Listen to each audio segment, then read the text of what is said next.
Hello, traders. FX Pip Collector here. Today is Wednesday, November 13th, and I'm going to be analyzing the Euro-US dollar starting on the monthly, working my way all the way down to the 1 hour time frame for the full top-down analysis.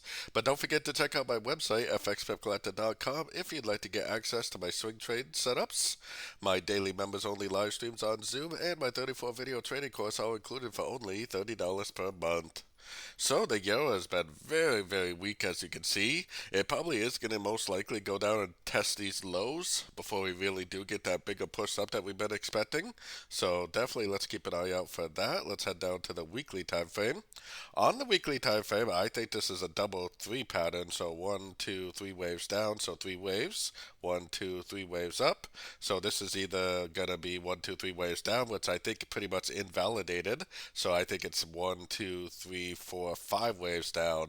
When you see 3, 3, then it sometimes can make 3, 3, 3. So 3 waves down, 3 waves up, 3 waves down. But it's pretty obvious that this is a trend. So it's 3 waves down, 3 waves up, and 5 waves down. Probably at least that back down to these lows, maybe even a little bit lower. Let's take it down to the daily time frame.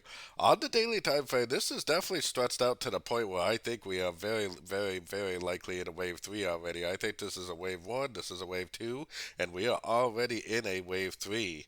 So if this is a wave 3, we're not even to the 78% Fibonacci extension of wave 1 yet. Most wave 3s go at least to the 161.8 Fibonacci extension. So that tells me that we are very, very likely in a downtrend that is not even remotely close to being over. So let's head down to the 4 hour time frame. So on the 4 hour time frame, we're definitely still making lower lows, lower highs. I was saying yesterday that as long as it continues to make the lower highs, lower highs, lower highs, lower highs, then you should definitely be doing nothing on the shorter time frames by looking for shorts in a downtrend. We are approaching a Fibonacci level, so maybe we'll see some areas of resistance around there. Heading down to the 1 hour time frame, I put my Fibonacci retracement on here because last night I was saying that as long as this continues to make lower lows, lower highs, you should be doing nothing but looking for three-way pullbacks to go short.